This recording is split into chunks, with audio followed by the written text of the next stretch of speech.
Political analyst and pollster Mara Gillespie. She was an advisor to House Speaker John Boehner and is founder of Blue Stack Strategies.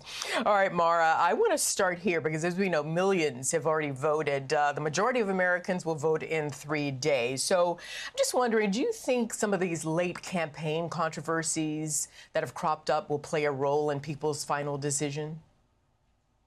For those who haven't gone to the polls yet to go vote, I do think that you're seeing this lethargy, being exhausted by the things that the former president says and does on the campaign trail.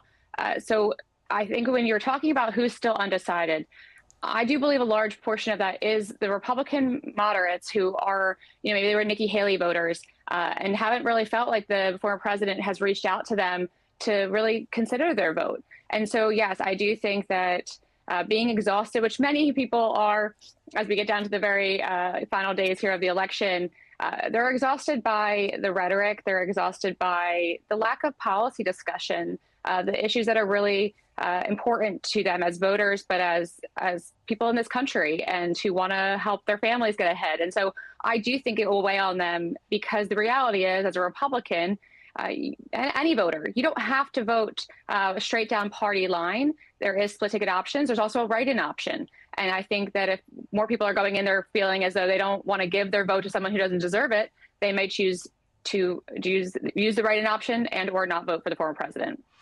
Let me move on to another issue for some voters. And Senator Bernie Sanders weighed in on Gaza. Let's listen. I think there are a lot of people out there who strongly disagree with Biden and Harris on Gaza, and count me in as one of those people. We cannot get the Republicans to put one nickel into humanitarian aid to feed starving children in Gaza. So even on that issue, we will have much more leverage over the Harris administration than we will over the Trump administration. Mara, do you agree or disagree? I think that there are a large portion of voters who aren't just a single issue voter, and they care more about the economy. They care more about safety and security. They care more about their rights being protected, and for women, about their right to have medical care that could save their lives, as you're seeing in some states where it's being denied.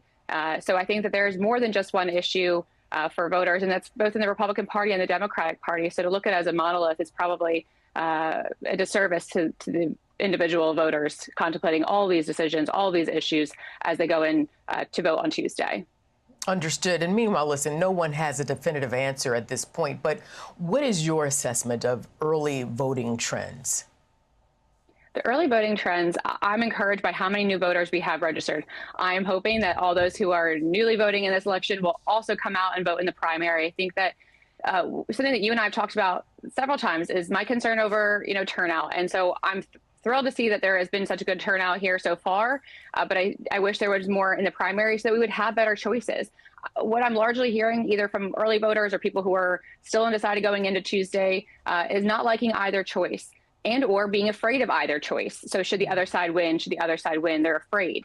And I think that semblance of the argument being fear is a disservice to us just moving forward as a country. It doesn't bode well for us that we're basing our votes in just strictly fear. And so I encourage this welcome band of voters that are coming in. I think it shows motivation, which I am encouraged by. And I think it'll still make it really close on Tuesday. And so looking forward to seeing how this all sort of shakes out.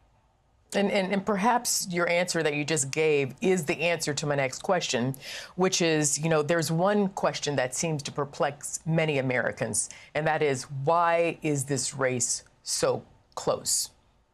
Might you have an answer? And I do think it's because, I think it's because the people are afraid of what the alternative is. And when you're basing your vote in that's hard. I mean, I believe that we can survive bad policy. I think when you go in, everyone has their own reason for why they vote X, Y, Z, right? That's their choice. And what I've been largely concerned by and what I'm seeing more and more lately is this vote shaming.